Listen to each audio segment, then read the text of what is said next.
Saudara, informasi dari dunia politik, buntut pernyataan dukungan untuk Ganjar Pranowo maju dalam pemilihan Presiden 2024 membuat Ketua Dewan Perwakilan Cabang PDI Perjuangan Kota Solo, Franciscus Saverius Hadi Rudiatmo, dijatuhi sanksi keras dan terakhir oleh Dewan Pengurus Pusat PDI Perjuangan.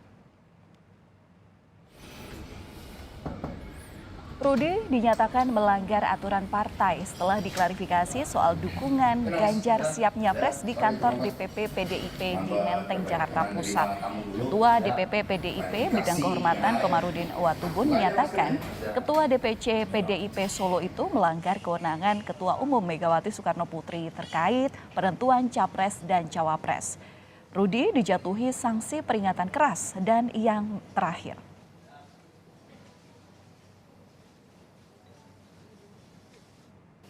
Calon presiden dan wakil presiden adalah kewenangan Ibu Ketua Umum Megawati Soekarno Putri. Seluruh kader tertib tanpa kecuali.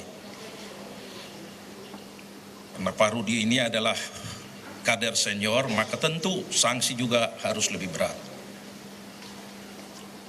Karena itu kita jatuhkan sanksi peringatan keras dan terakhir kepada saudara FX Rudianto.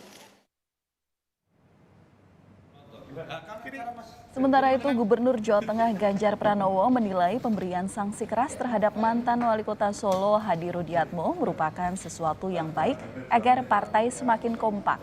Sebelum Rudi, PDI Perjuangan lebih dulu memanggil Gubernur Jawa Tengah Ganjar Pranowo pada hari Senin lalu.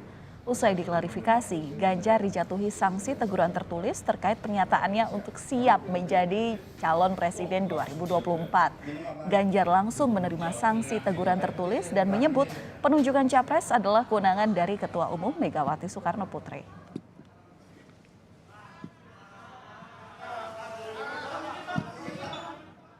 Apa itu menjadi peringatan, kan jadi solid lah partai ya dalam satu rampat kekompakan. Baik juga sih saling mengingatkan gitu.